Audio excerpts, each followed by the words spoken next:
नमस्कार मित्रांनो. Phosphorus treatment आणि हार्मोनल ट्रीटमेंटमध्ये कन्फ्युजन होऊ नका मित्रांनो. दूध व्यवसायामध्ये प्रॉब्लेम काय होत्यात, एकतर आपल्या गायी हिटवर येत नाही. त्या सगळ्यात पहिल्यांदा जी ट्रीटमेंट चुकीची म्हणजे चुकीच्या पद्धतीनं जर इंजेक्शन दिलं गेलं ना, तुमच्या गायी हिटवर येत नाही. त्या गायी रिपीट होण्याचं कारण आहे ना मित्रांनो, तेच आहे की फॉस्फरस ट्रीटमेंट कधी करायची आणि हार्मोनल ट्रीटमेंट कधी करायची. आणि ज्या गोठ्यामध्ये अबॉर्शन होतं का नाही, आपण म्हणतो की गायीचं अबॉर्शन झालं इंजेक्शन दिल्यानंतर, चुकीच्या पद्धतीचं किंवा चुकीचं इंजेक्शन वापरल्यामुळे मित्रांनो हा प्रॉब्लेम गोट्यामध्ये येतो आपल्या गोट्यामध्ये आणि ह्या शेतकऱ्याला समजत नाही.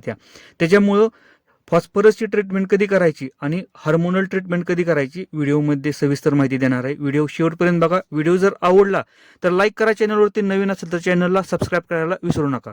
नमस्कार मित्रांनो, शेतकरी आणि टेक्नॉलॉजी आपल्या युट्यूब चॅनलमध्ये स्वागत आहे.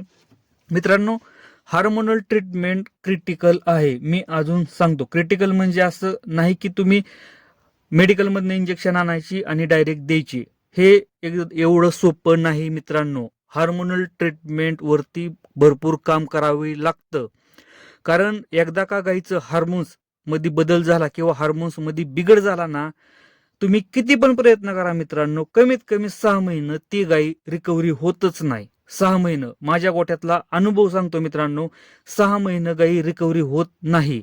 एवढा खर्च करावा लागतो आणि एवढी त्याच्यावर लक्ष द्यावं लागतं मित्रांनो. तुम्ही त्या गोष्टी पॉसिबलच नाही. तुम्हाला पार्टी गाई म्हणूनच कधी कधी विकावी लागते. एवढं बेकार ट्रीटमेंट आहे मित्रांनो ती. त्याच्यामुळं हार्मोनल इंजेक्शन शक्यतो देणं हे टाळलं पाहिजे. हां, हार्मोनल इंजेक्शन प्रेग्नन्सी सेफसाठी आपण कधी दिलं पाहिजे ह्या गोष्टी आपल्याला समजल्या पाहिजेत. मित्रांनो, हार्मोनल ट्रीटमेंटमध्ये आपण डुराप्रोजेन जे की प्रोजेस्टेरॉन इंजेक्शन आहे हे कधी वापरायचं, मॅक्झिमम एआय केल्यानंतर मी व्हिडिओ बनवलेला आहे की एआय केल्यानंतर गाई जर रिपीट होत असेल तर त्या टायमिंगला आपण कधी वापरायचं.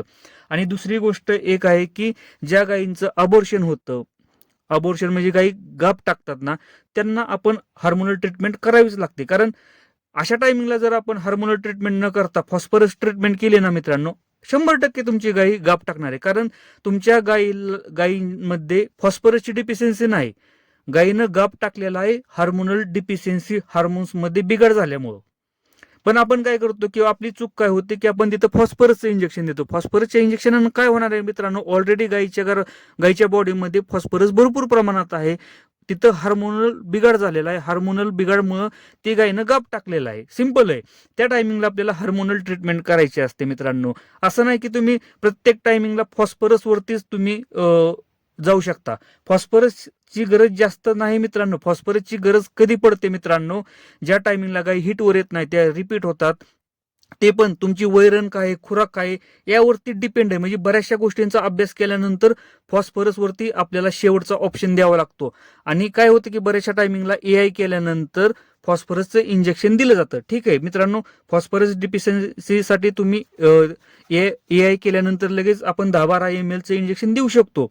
पण एक गोष्ट लक्षात असू द्या, जर त्या गायीला जर फॉस्फरसची डिफिशियन्सी असेल तर फॉस्फरसचं इंजेक्शन त्या टायमिंगला दिल्यानंतर एवढा रिझल्ट भेटत नाही, जेवढा रिझल्ट तुम्ही महिनाभर आधी फॉस्फरसवरती काम करा.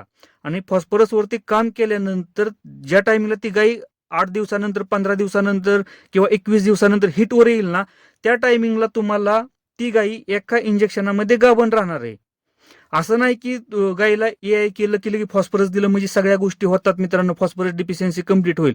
फॉस्फरसची डिफिशियन्सी एका इंजेक्शनामध्ये कधीच कंप्लीट होत नाही, लक्षात असू द्या. हां, 100 मध्ये किंवा 1000 मध्ये एखाद्या गाईला त्या टायमिंगला जर कमी प्रमाणात डिफिशियन्सी असेल तर ती गाई गाभण राहते.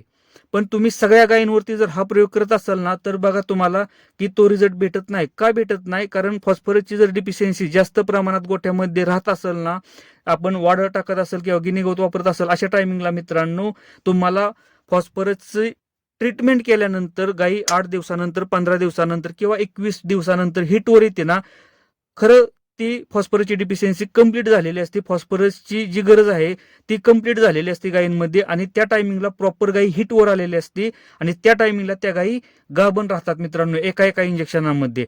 त्या टायमिंगला हार्मोनल ट्रीटमेंट करायची गरजच पडत नाही.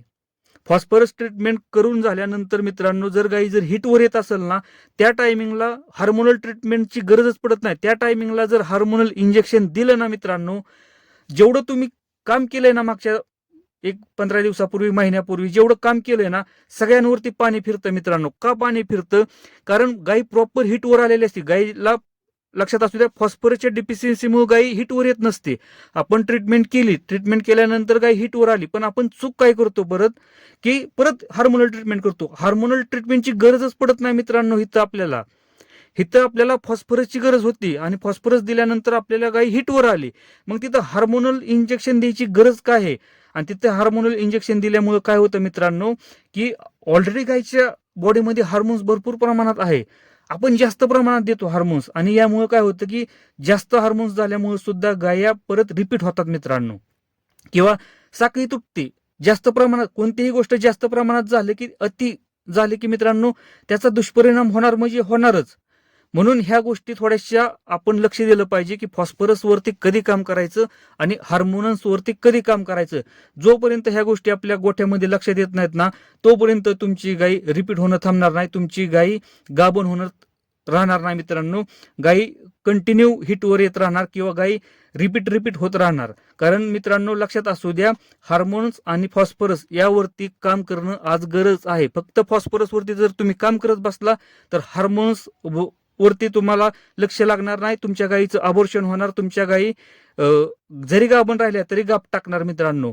आणि फक्त हार्मोन्सवरती काम केलं तर तुमच्या गाई हिटवर येणार नाही त्या, आणि हिटवर आल्या तरी गाभण राहणार नाही त्या. त्यामुळे आपला दोघांचा बॅलन्स ठेवायचा आहे आपल्या गोठ्यामध्ये. हार्मोन्स वरती कधी काम करायचं आणि फॉस्फरस वरती कधी काम करायचं.